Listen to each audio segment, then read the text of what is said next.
Members, देखो आज रिलायंस का स्टॉक काफी तगड़ा क्रैश हुआ है। मार्केट में न्यूज आ रही है कि रिलायंस जियो का और रिलायंस रिटेल का आईपीओ आपको आता हुआ दिखाई दे सकता है।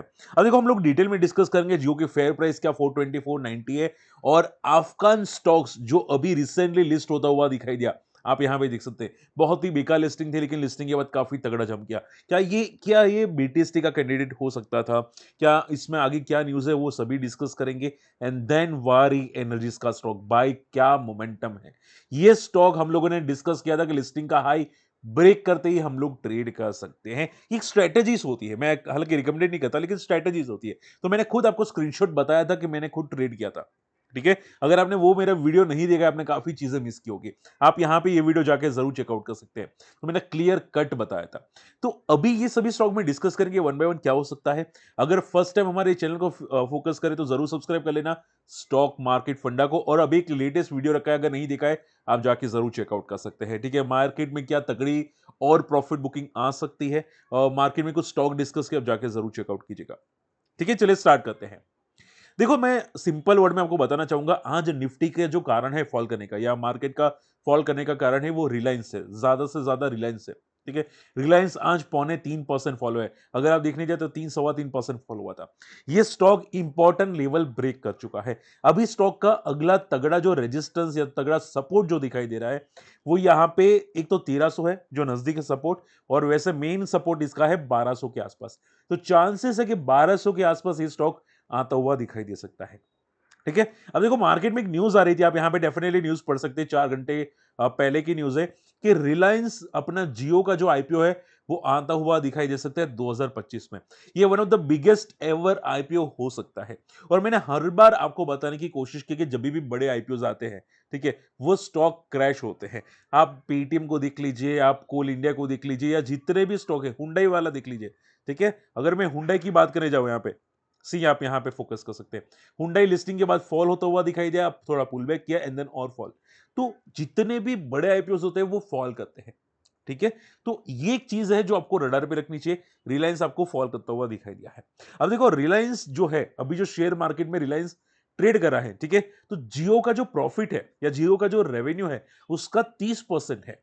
ठीक है, एज पर माई नॉलेज, अगर मैं गलत हूं मुझे करेक्ट कर सकते हैं डेफिनेटली। तो माना जा रहा है कि यहाँ पे जो जियो की प्राइस बैठ रही है as compared to current market situations, ठीक है, करंट रिलायंस की प्राइस करीब करीब 420 से 490 के बीच में बैठ रही है।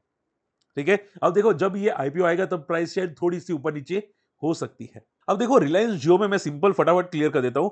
अब रिलायंस जियो में यहाँ पे दो तीन चीजें पॉजिटिव और एक चीज नेगेटिव है। पॉजिटिव ये है कि फॉरेन इन्वेस्टर्स काफी तगड़े हैं स्टॉक के अंदर। आप देखोगे जियो प्लेटफॉर्म के अंदर ऑलरेडी बड़े प्लेयर्स ने 33% का स्टेक लेके रखा है। ठीक है, जो काफी स्ट्रांग बात है। और इसकी जो फेयर बिजनेस वैल्यू बनती है रिलायंस जियो की, वो $112 बिलियन की बनती है लास्ट ईयर के अंदर, जो काफी स्ट्रांग पॉजिटिव है।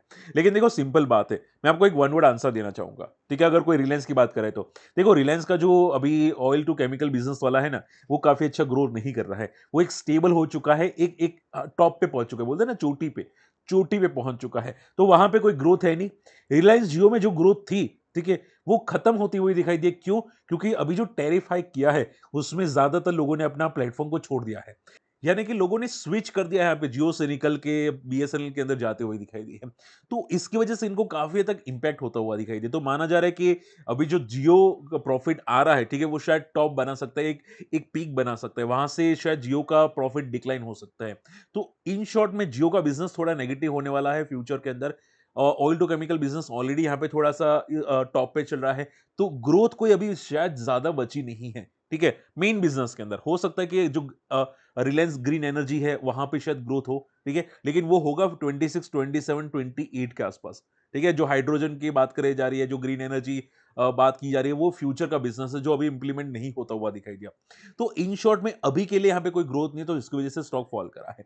तो आपको थोड़ा कॉशियस रहना चाहिए। स्टॉक में एक ब्रेकडाउन है। स्टॉक का अगला क्लियर कट सपोर्ट 1300 है और नेक्स्ट सपोर्ट 1200 पे है। जैसे ही 1300 के नीचे सस्टेन करना स्टार्ट कर देगा, ये 1200 तक आपको जाता हुआ इजीली दिखाई दे सकता है।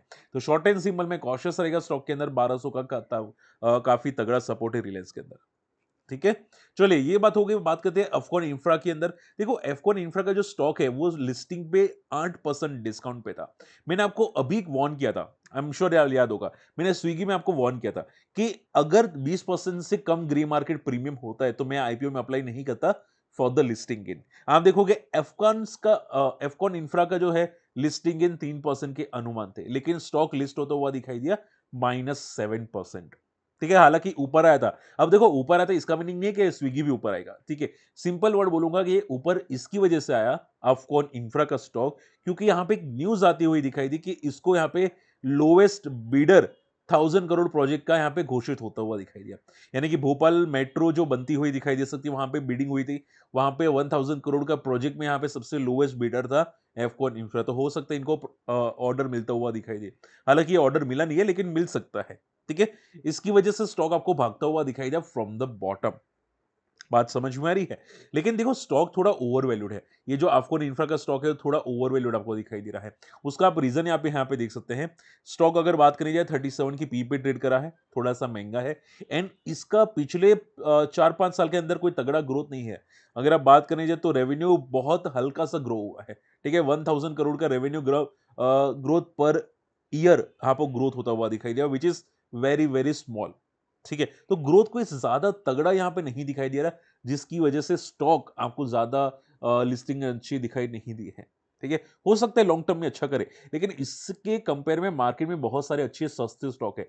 जैसा कि एचजी इंफ्रा का स्टॉक 16 की पी पे ट्रेड करा है, अफकॉन तो 37 की पी पे ट्रेड करा है, ठीक है। तो मार्केट में इससे सस्ते और भी है, अच्छे स्टॉक्स है जो ट्रेड कर रहे हैं। इसकी वजह से स्टॉक की लिस्टिंग अच्छी नहीं हुई। तो आप पूछेगा सर ये आज ऊपर गया, रीजन क्या था? मैंने आपको रीजन बता दिया।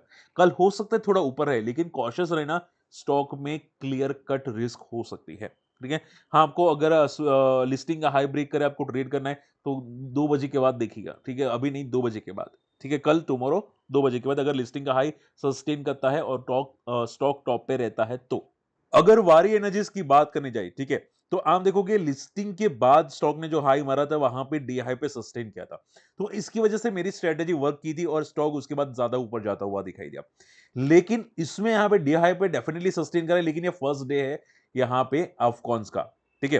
तो उसकी वजह से हम लोग यहाँ पे वेट इन वॉच कर सकते हैं। डायरेक्टली बीटीएसटी एंड बीटीएसटी के लिए एंट्री करना या स्विंग ट्रेड के लिए एंट्री करना रिस्की हो सकते हैं, और उस केस में जब पे मार्केट आपको फॉल करता हुआ दिखाई दी, ठीक है। मार्केट की कंडीशंस काफी तगड़ी खराब है, मिड कैप्स की कंडीशंस काफी तगड़ी खराब है, तो ये सभी चीजें आपको ध्यान में रखनी चाहिए। क्लियर? तो होप आपको पॉइंट समझ में आ रहा है। अफकॉन्स इंफ्रा स्टॉक थोड़ा लॉन्ग टर्म के लिए भी रिस्की हो सकता है। मैंने वीडियो भी नहीं बनाया था, लेकिन आप भी स्टडी करके उसके बाद अपनी कमेंट मेंशन कीजिएगा आपको क्या लगता है स्टॉक के अंदर। ओके, चलिए अब बात करते हैं यहाँ पे वारी एनर्जीज के अंदर। देखो लास्ट नॉट द लीस्ट, वारी एनर्जीज का स्टॉक आप देखोगे आज 3000 को टेस्ट करता हुआ दिखाई दिया। मैंने आपको पहले ही बताया था कि स्टॉक यहाँ पे जब 2600 पे था कि भाई 3000 तक जाता हुआ दिखाई दे सकते हैं, 2900 प्लस जाता हुआ आपको दिखाई दे सकते हैं। तो ये आज टेस्ट होता हुआ दिखाई दिया। लेकिन देखो पॉइंट क्या आ जाता है पता है, मैंने बीटीएसटी किया था ना, तो मेरे को आई थिंक 13-14,000 का प्रॉफिट था। मैंने आपको बताया भी था, आप यहाँ पे मेरा वीडियो चेकआउट कर सकते हैं 3 दिन पहले। तो एक ही दिन में हुआ था, काफी अच्छा प्रॉफिट हुआ था, और प्रॉफिट जो है मैंने यहाँ पे बुक कर दिया था मॉर्निंग की। उसके बाद मार्केट में ये स्टॉक गिरा था। अब देखो 3000 का स्टॉक का स्ट्रॉन्ग रेजिस्टेंस है, तो मैं नहीं चाहता कि ऊपर की लेवल पे कोई स्टक हो जाए स्टॉक के अंदर। मार्केट की कंडीशंस खराब है, स्टॉक थोड़ा वर्टिकल जाता हुआ दिखाई दिया है, ठीक है। तो जिनका शॉर्ट टर्म का व्यू है वो कॉशियस रहना स्टॉक के अंदर, और जिनका लॉन्ग टर्म का व्यू है, एक बार के लिए 2800 का स्टॉक का बहुत तगड़ा सपोर्ट है। अगर ये नहीं टूटा तो ट्रेंड कंटिन्यू करेगा, और अगर टूट गया तो वापस ये स्टॉक 2400-2300 के आसपास आ सकता है, जब प्रीमियम एजिस का स्टॉक आपको फॉल करता हुआ दिखाई दिया था। तो वहां पे थोड़ा कॉशियस रहने की जरूरत है, ठीक है। वारी एनर्जीज के अंदर, स्टॉक के अंदर, क्योंकि 3000 का काफी तगड़ा स्टॉक का स्ट्रॉन्ग रेजिस्टेंस आपको दिखाई दे रहा है। बात समझ में आ रही है? तो होप आज का वीडियो पसंद आएगा, समझ में होगा। कोई डाउट है तो कमेंट जरूर कीजिएगा। आपके पास वारी एनर्जीज है कि नहीं, कौन से लेवल पे है, और आपका टाइम फ्रेम क्या है। मैंने बात की थी शॉर्ट टाइम फ्रेम के अंदर, ठीक है, शॉर्ट टर्म के अंदर, क्योंकि स्टॉक थोड़ा वॉलेटाइल होता है, जैसे कि प्रीमियम एजिस का स्टॉक वॉलेटाइल हुआ था, ठीक है, शॉर्ट टर्म के अंदर। लेकिन लॉन्ग टर्म का व्यू है तो आई एम श्योर आप समझदार है कि स्टॉक में कोई टेक्निकल फंडामेंटल इशू तो दिखाई नहीं दे रहे हैं, ठीक है।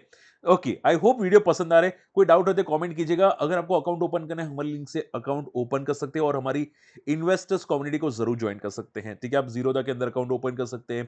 काफी अच्छे यहाँ पे उनका है और सेटलमेंट इश्यूज भी नहीं होते यहाँ पे। ज्यादातर आप बीटीएस टीवी स्टॉक में कर सकते हैं, वहां पे प्रॉफिट भी बुक कर सकते हैं। तो अगर आपको अकाउंट ओपन करना है, वहां पे अकाउंट ओपन कर सकते हैं। मैं आपको लिंक वीडियो के डिस्क्रिप्शन कमेंट्स में प्रोवाइड कर दूंगा। मिलते हैं अगले वीडियो में, तब तक के लिए गुड बाय, जय हिंद।